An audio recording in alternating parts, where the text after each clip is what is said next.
Dipersilakan Yang Berhormat Datuk Haji Muhammad Amar bin Abdullah, Timbalan Menteri Besar, merangkap pengerusi Jawatankuasa Pembangunan Wilayah Tanah dan Sumber Asli.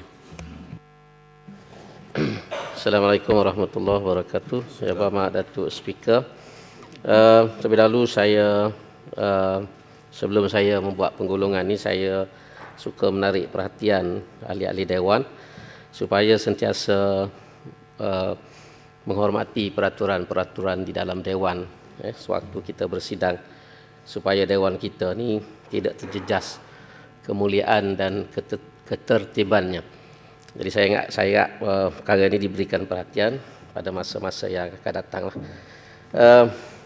Saya mengucapkan terima kasih kepada semua ahli-ahli Dewan yang telah mengambil bahagian dalam membahaskan kita ucapan Duli Yang Maha Mulia Tuanku As-Sultan, terutamanya ahli-ahli yang telah menyentuh beberapa perkara yang berkait dengan portfolio saya.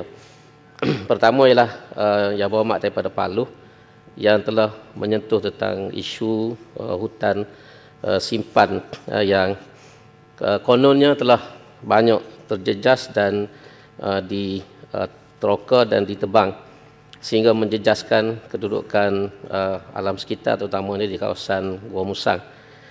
Suka saya memaklumkan kepada Dewan ini bahawa negeri Kelantan kita ini salah sebuah negeri daripada 4 buah negeri yang mana hutan simpannya melebihi daripada 40% daripada keseluruhan kawasan yang ada dalam negeri tersebut. Dalam konteks Kelantan ini, kita mempunyai kawasan hutan simpan seluas 623,849 hektar, iaitulah 41.3% daripada keseluruhan keluasan negeri Kelantan. Daripada 623,849 hektar ini, yang kita luluskan untuk projek ladang hutan ialah 102,149 hektar, iaitu 16.37% daripada keseluruhan kawasan hutan simpan yang ada di negeri Kelantan ini. Dan kelulusan untuk projek ladang hutan yang menjadi isu di negeri Kelantan ini yang dimainkan oleh pembangkang terutamanya, baru mengambil 51.33% daripada keseluruhan keluasan yang diluluskan oleh Majlis Tanah Negara untuk negeri Kelantan. Majlis Tanah Negara telah bersetuju pada dasarnya membenarkan Kelantan membuka ladang hutan sehingga 199,000 hektar. 199,000 hektar dalam mesyuaratnya kali yang ke-68 pada tahun 2012.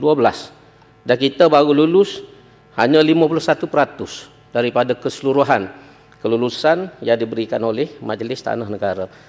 Jadi sebab itu saya rasa tidak berbangkit tentang tanah-tanah di Kelantan ini telah digondolkan dan diteroka untuk tujuan komersial. Dan merujuk kepada projek ladang hutan ini, untuk makluman ahli-ahli yang berhormat, projek ladang hutan ini ialah suatu program yang diluluskan oleh Majlis Tanah Negara, yang tujuannya ialah untuk mengurus hutan secara teratur. Inilah program ini yang dibuat, bukan daripada idea Kerajaan Negeri Kelantan, tapi Majlis Tanah Negara yang dipersetujui di peringkat negara, dan kita telah melaksanakan program ini setakat keperluan dan kedudukan yang ada pada kita. Program ladang hutan ini bermula pada tahun 2006 lagi dan dijangka sempurna seluruhnya pada tahun 2020. Dan setakat ini, untuk makluman ahli-ahli Dewan, daripada kelulusan yang kita buat 102,149 hektar ini, seluas 16,118 hektar telah pun siap ditanam, manakala 11,972 hektar sedang ditanam dan bakinya di peringkat penyediaan dan pengecaman tapak. Jadi belum berlaku apa-apa lagi. Ada yang belum sign agreement pun lagi dengan pihak kerajaan negeri. Dan dalam melaksanakan program sama ada ladang hutan ke ataupun kelapa sawit dan sebagainya ini, kerajaan negeri sentiasa memberikan kerjasama penuh kepada agensi agensi penguatkuasa, termasuklah Jabatan Alam Sekitar dan juga dalam kes pelombongan ini Jabatan Mineral dan Geosains. Mana-mana projek yang melanggar peraturan, kerajaan negeri tidak teragak-agak untuk menarik balik kelulusan tersebut. Kemudian menyentuh tentang kerjasama dengan kerajaan negeri dengan agensi kerajaan yang lain seperti FEKRA, Felda dan juga Kesedah. Untuk makluman ahli-ahli Dewan, kerajaan negeri memang sentiasa bersikap terbuka dan memberikan kerjasama penuh kepada mana-mana agensi dan juga jabatan-jabatan kerajaan persekutuan untuk kebaikan dan juga untuk pembangunan rakyat negeri Kelantan. Setakat ini permohonan-permohonan tanah untuk tujuan-tujuan orang awam seperti sekolah, hospital dan sebagainya, kita tidak pernah tolak. Permohonan untuk buat UMK sebagai contoh, nak luaskan kawasan di Bacok, tapak untuk UMK di Jeli, MRSM dan sebagainya, kerajaan negeri ini lulus. Kerajaan negeri lulus. Bahkan tanah yang diceroboh pun kita lulus.